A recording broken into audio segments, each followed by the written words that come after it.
हिरण्यकश्यप अमर होने के लिए हिमालय पर गया। ब्रह्मा जी ने इसको वरदान दिया कि भैया देखो, अमर तो मैं भी नहीं हूं तो तुमको कैसे बनाऊं। तो हिरण्यकश्यप ने बहुत सारे वरदान मांगे, ना ऊपर मरू, ना नीचे मरू, ना अंदर मरू, ना बाहर, आदि आदि बहुत सारे वरदान मांगे। ब्रह्मा जी ने सब पर कह दिया तथास्तु। हिरण्यकश्यप बोला मैंने कहा अमर बना दो, आपने मना कर दिया, और मैंने वही अमरत्व का वरदान इतने सारे रूपों में मांगा तो आपने तथास्तु कह दिया। क्यों? ब्रह्मा जी बोले चाहे तू कितने वरदान मांग ले फिर भी मर जाएगा, ठाकुर जी तुझको मारेंगे। जन्म लिया है तो मृत्यु संग जन्म लेती है हमारे, चाहे हम कितना प्रयास कर लें मृत्यु से बच नहीं पाएंगे। हिरण्यकश्यप जब तपस्या के लिए गए तब इनकी पत्नी सगर्भा थी। हिरण्यकश्यप के जाते ही नारद जी ने आकर के इनकी पत्नी को कथाएं सुनाई, और गर्भ में बालक ने कथा सुनी। उसका प्रभाव यह हुआ कि जन्म लेते ही राक्षस कुल में उस बालक का स्वभाव भक्ति में हुआ और नाम पड़ा प्रहलाद। यहां हिरण्यकश्यप राजा की पत्नी कयाधु, उनके गर्भ में बालक था और नारद जी ने आकर के कथा सुना दी, और उसका प्रभाव यह हुआ कि राक्षस कुल में प्रहलाद का जन्म हुआ। प्रहलाद की आयु 4.5-5 वर्ष की। तब पिताजी हिमालय से लौट करके आए। आते ही कहा यह बालक किसका? सबने कहा महाराज जी आपका सबसे छोटा बेटा, इसका नाम है प्रहलाद। हिरण्यकश्यप ने गोद में उठाया। जब मैं हिमालय पर गया तुम मां के गर्भ में थे, इतने बड़े हो गए, विद्यालय जाते हो? प्रहलाद जी बोले जी पिताजी। क्या नाम है विद्यालय का? बोले हिरण्यकश्यप दानव विश्वविद्यालय। वहां पर सब दानवी विद्या सिखाई जाती है पिताजी। अच्छा चलो मेरे पास बैठो, कोई अच्छी बात बताओ, तुमने क्या सीखा? 5 वर्ष के हो गए, कोई अच्छी बात बताओ।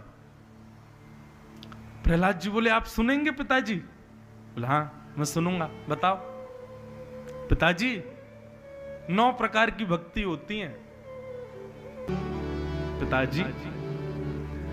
भगवत प्राप्ति 9 प्रकार, 9 सोपान है। जो व्यक्ति इन 9 सोपानों पे चढ़ जाता है तो फिर उसको भगवत दर्शन का द्वार खुल जाता है, ठाकुर जी तुरंत दिख जाते। श्रवणम, पहला श्रवण भक्ति, फिर कीर्तन भक्ति, फिर स्मरण भक्ति, फिर पाद सेवन भक्ति, फिर अर्चन भक्ति, वंदन भक्ति, दास्य भक्ति, सख्य भक्ति और आत्मनिवेदन भक्ति। ये 9 प्रकार की भक्ति है पिताजी। ताम्र वर्ण हो गया हिरण्यकश्यप का। किसने सिखाया तुझे ये सब? आज्ञा कर दी सैनिकों को मार दो जान से इसको। ये दुश्मन बालक पैदा हो गया है, मेरे शत्रु का नाम गा रहा है, उसकी प्राप्ति के साधन मुझे बता रहा है। प्रहलाद जी मुस्कुराने लगे। सब राक्षसों ने अनेक प्रयास किए प्रहलाद जी को मारने के, लेकिन कोई भी उनको मार नहीं पाया। एक दिन राक्षसों ने प्रहलाद को पकड़ लिया। बोले प्रहलाद तेरे पास ऐसा क्या है जिससे तेरी मृत्यु नहीं होती? कोई कवच है कि कोई टोना टोटका है, मंत्र क्या है तेरे पास? प्रहलाद जी बोले बता दूं मेरे पास क्या है? बोले बताओ। तो प्रहलाद जी कहते हैं बड़े बड़े हाथी मुझे कुचल नहीं पाए, विष पीकर के भी मैं मरा नहीं, पहाड़ से आपने पटक दिया फिर भी मेरी मृत्यु नहीं हुई, इतना सब करने के बाद भी मैं जीवित हूं। कैसे? बोले महाविपत्ताप विनाशनोयम जनार्दनानुस्मरणानुभाव। बड़ी बड़ी विपत्तियों का विनाश करने वाले जनार्दन भगवान का नाम मेरे पास है जो मेरी रक्षा कर रहा है। सोचो राक्षसों, जिनका नाम मेरी इतनी रक्षा कर सकता है, किसी दिन मेरे ठाकुर जी प्रकट हो गए तो तुम्हारा क्या हाल होगा? प्रहलाद जी के पास कुछ भी नहीं है, आज तक कभी ठाकुर जी को देखा भी नहीं है, केवल नाम। और नाम का प्रभाव, होलिका जल गई लेकिन प्रहलाद जी बच गए। कितनी विषम परिस्थितियों में भी प्रहलाद जी का कोई बाल बांका नहीं कर पाया, केवल नाम का प्रभाव। प्रहलाद जी कहते हैं इसलिए भैया तुम लोग मुझे उत्पीड़न करना बंद कर दो, किसी दिन यदि जिसका मैं नाम गाता हूं उसको क्रोध आ गया ना, तुम सबको खत्म कर देगा वो। ये उनके नाम का प्रभाव है। समझ जाओ, सुधर जाओ, मत करो ये सब। राक्षस नहीं माने, उत्पीड़न करते रहे प्रहलाद जी पर, लेकिन भगवान प्रतीक्षा कर रहे थे ये राक्षसों से नहीं। जिस दिन हिरण्यकश्यप ने खुद हाथ लगाया प्रहलाद को, उसी दिन इसकी मृत्यु। आज प्रहलाद जी कीर्तन कर रहे थे और उनके कीर्तन को सब बालक सुनकर के झूम झूम करके सब बालक भी कीर्तन करने लगे। ध्वनि जैसे ही हिरण्यकश्यप के कान में पहुंची, हिरण्यकश्यप पहुंच गया सब बालकों को किनारे कर करके, और कहां है तेरा हरि?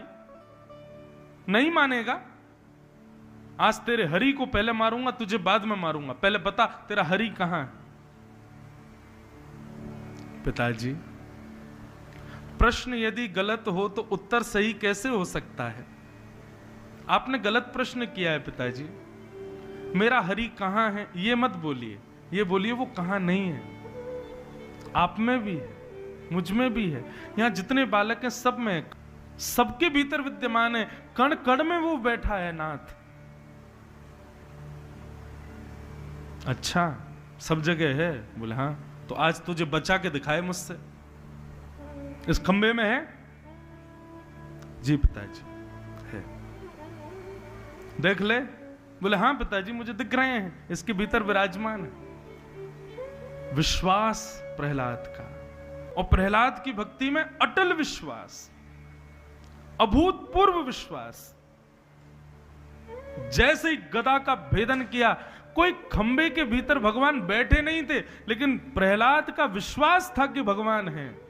खंब का भेदन करते ही प्रचंड विशाल स्वरूप भगवान नरसिंह प्रकट हो गए। बोले भैया शरीर तो बिल्कुल मानवों जैसा है, लेकिन पंजे बिल्कुल शेर जैसे हैं।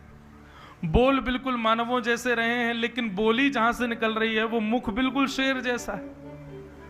विशाल नेत्र हैं ठाकुर जी के, ये लंबा चौड़ा शरीर।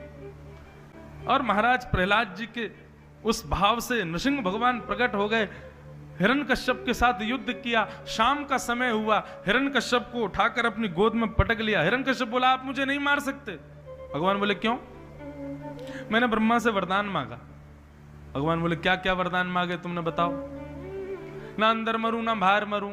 भगवान बोले कहां हो? बोले आपने मुझको द्वार पर बैठा रखा है, ना अंदर ना बाहर। मैंने वरदान मांगा ना ऊपर मरूं ना नीचे मरूं। भगवान बोले तो तुम कहां हो? बोले आपकी गोद में हूं, ना ऊपर हूं ना नीचे। आप फिर भी मुझे नहीं मार सकते, क्यों? मैंने कहा ना दिन में मरूं ना रात में। भगवान बोले बाहर देखना क्या हो रहा है। बोले संध्या हो रही है, ये ना दिन है ना रात। आप फिर भी नहीं मार सकते, क्यों? मैंने कहा ना इंसान से मरूं ना जानवर। तो भगवान बोले हम कौन दिख रहे हैं तुझको? हम इंसान है कि जानवर? बोले आप दोनों का मिक्सचर हो। और बता, आप फिर भी मुझे नहीं मार सकते। मैंने कहा 12 महीने में एक भी महीने में ना मरूं। भगवान बोले 13वां महीना मलमास तेरे लिए ही बनाया मैंने। ये 13वां महीना तुम्हारे लिए ही है। आप फिर भी मुझे नहीं मार सकते, क्यों? मैंने वरदान मांगा ना सजीव से मरूं ना निर्जीव से, ना मुझे कोई जीवित मार सके और ना कोई मरा हुआ। भगवान बोले हम सजीव निर्जीव नहीं है। और रही बात मुझे फिर भी तू सजीव मान ले, तो ये नाखून जो होते हैं ना, नाखून और केश, ये दोनों सजीव और निर्जीव होते हैं। हम इन नाखूनों से तेरा पेट विदीर्ण करके और तेरे को मृत्यु के घात उतारेंगे। आप फिर भी मुझे नहीं मार सकते, क्यों? मैंने ब्रह्मा से वरदान मांगा कि उसकी बनाई हुई सृष्टि में मैं किसी से ना मरूं। भगवान बोले ब्रह्मा को मैं बनाता हूं, वो मुझे नहीं बनाता है। और महाराज अपने प्रचंड नाखूनों से हिरण्यकश्यप के पेट को विदीर्ण करके भगवान ने उसका वध कर दिया। बोलो नृसिंह भगवान की।